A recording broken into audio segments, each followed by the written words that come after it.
What the heart keeps takes a long time to forget. You can't easily remove its roots once it has matured. It's just like cutting down a tree. And yet, for some people it's easier to detach from love, because it hasn't been etched in the first place. It's like the phrase, "Love is a purple flower that blooms in the heart of a fool."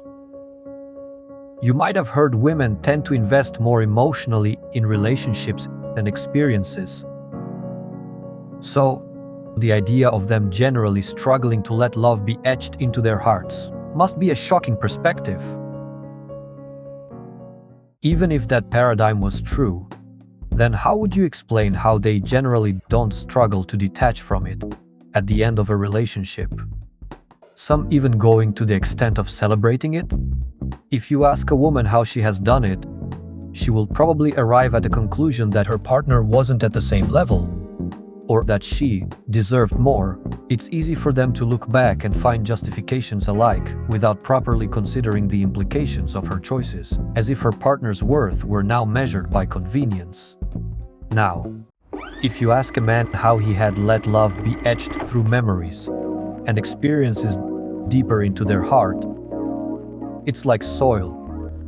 You can either try to expend a lot of energy trying to get the roots out while leaving a big hole, or simply cut the tree and let the roots decompose slowly. And that is why it is easier for women to move on from it, just like with liquid, because just as water brings life to the earth, it is as easily adaptable. And for a woman's heart, everything is like this. Like the ocean and its overwhelming waves, exciting to surf, but ultimately temporary. Everything tends to be perceived through an immediate mindset, absorbing a lot, except diving deeper. Because when they really have the opportunity to look at how dark the waters of their feminine survival instinct can be, unconsciously letting it exert influence not only on their decisions, but also on those of men, their operating mode loses its foundation, not really knowing what to do when faced with the problem beneath it all. That is why they would rather stay surface level, adding barely anything new to the test of time. Let's draw another comparison with the environment and people. In natural farming, it can take quite some time getting the soil carefully prepared, softened and maintained so that the seeds can etch, grow, and then produce preserved fruits. If the water gets contaminated, not only it affects the health of the soil, but also impacts the harvest and possibly other waters. What would be the solution to this problem? Simple.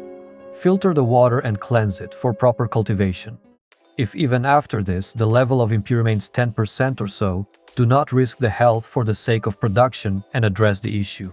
Because your goal is not going to be maximizing short-term yields at the expense of the environment.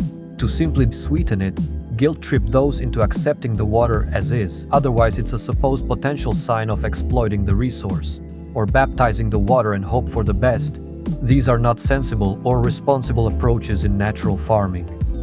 In a mass production setting, maintaining control of this is even more challenging, so the standard for the resources is lowered and a new, tolerable level of toxicity is established, with addition of enhancers to increase production at higher demands.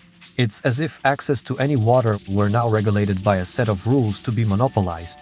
And this creates a problem where, regardless of how much effort you've put into keeping it healthy, if your soil is not keeping up with mass production, it won't be considered as valuable, and therefore, water won't be sold for being applied. What I meant by this metaphor between the environment and people is that in a healthy society, women just need to allow themselves to be decent nurturers and caretakers, without letting their ego become infectious or too demanding over men, using a refined hypergamy to support male willingness to provide and protect, in order for the fruits of their combined efforts to benefit both, which is of mutual interest to enjoy a life of freedom, justice, fraternity, and prosperity.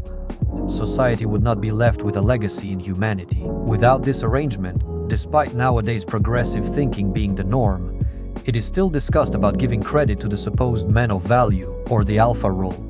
But why is there no mention of women who also have alpha traits? Are we forgetting that they are just as important and deserving of encouragement? An alpha woman was proud of maintaining a pleasant environment for her family with care and support. And because of this, she was the core of her family, fostering essential bonds, alongside her alpha male taking the responsibility of bringing what was necessary, not just materially, leading them with secure decisions, and being granted of his deserved authority. This is crucial to ensure a sustainable and productive generation in the future.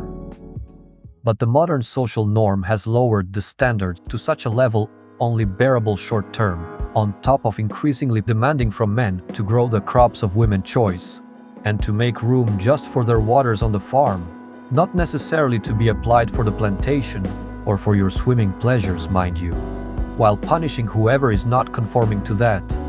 Some would argue that settling for a minimalist approach is equivalent to lacking ambition or maturity. For starters, it just shows how greed and utility disguise as ambition, and it's the result of a distorted social norm that doesn't value the journey or what's meaningful. And the main point remains unaddressed. Working in the removal of pollution that has sunk deep in the hearts of modern women has been entirely neglected at this point, as fertilizers, which typically contain fecal matter, are increasingly getting embedded within. Others would even shame those for avoiding taking risks in getting these waters, for a lack of manliness. Well, at least they declare, somewhat without realizing it, that this whole thing has become absolutely risky. And that is why most won't even meet the requirements for starting a healthy relationship, let alone staying in one. The truth is that the further humans move away from nature, from their origins, the weaker they become. To be clear, nature is everything that keeps things in balance and healthy. It used to be something seasonal, like harvesting, but it seems that searching for sex from the 70s onward has become an everyday thing. In spite of what the second feminist wave concluded that sex is a tool for oppression, regardless of how it's done, they terribly contradict themselves by promoting the use of contraceptive measures, which only adds to the very problem they claim to be against. But anyways, it's no use.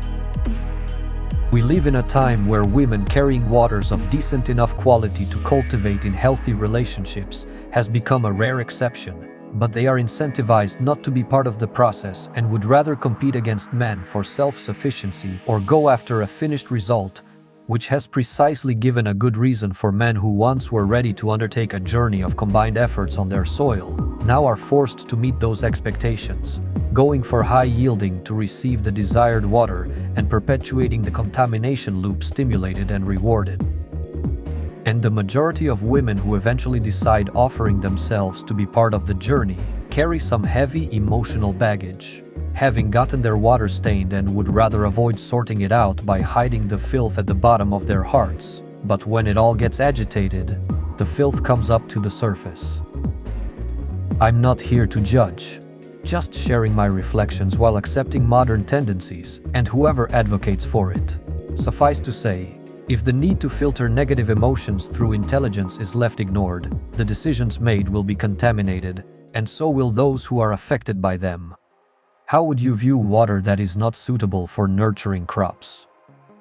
A water that bears no use for life is likely poison. So, to sum things up, for the masculine side, their hearts are like soil in need of being nurtured by treated waters of positive emotions, and intelligence are the tools, including machines forged through fire of will for working the soil, in which can be used to help with keeping environment's integrity, or be used deliberately through the lens of primitive instinct. As for the feminine side, their hearts are like the ocean in need of bringing life to earth, its waves destined to seek it beyond the shores, yet the waters ever change, flowing like time. The path is up for them to decide, letting the winds of wisdom blow these waves into nurturing rivers, a serene lake, a replenishing aquifer, or just let everything sink towards the abyss of her own instincts, refusing to let it be filtered for proper cultivation, sensitive to any compromise. Things will get worse, but fear not. For those who undertake the farm, remember to keep your soil healthy, prepared and seeded, even if the harvest doesn't get what you wanted. Those who still want to sip from the work of preserving the resources will rejoice in quenching the thirst.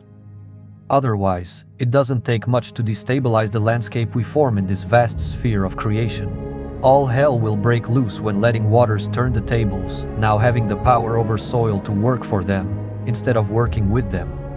No wonder why scientists have found out that the male chromosome has been in a slow process of depletion, as the female chromosome seemingly absorbed its genes.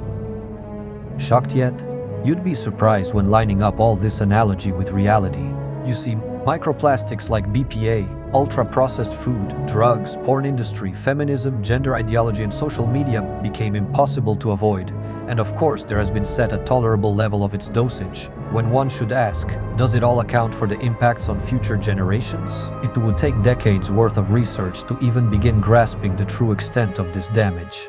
But the effects are already visible, no matter how hard they try to hide it away. Because the events in the past can't be really dead when they touch the present. Our memory serves as a tool for learning, and should be used accordingly, not waste its potential by wiping out the wrongdoings just because being reminded of them makes you feel offended or violated. Don't be surprised when others will point that out for you, whether you think it's misogyny or sexism, because the key difference between someone shaming or being reasonable lies in the hidden utilitarian demands. Those who write their lives with pencils are people living an illusion, already thinking about the advantage of erasing their errors. But experience is not written in pencils, where each can take the eraser and brush it away. It should be written with pens, precisely to learn from your mistakes. They say the past belongs solely in a museum. Well, then, why not pay it a visit once in a while?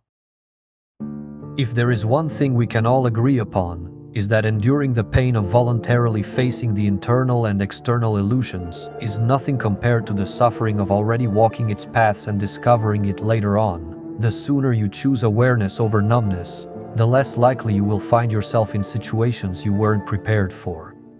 Just how far would you be willing to give up the things that don't add to your quality of life, even if it meant being resigned from friends, family, and society? My best regards to whoever has found their own way. May we bring light upon darkness. Peace.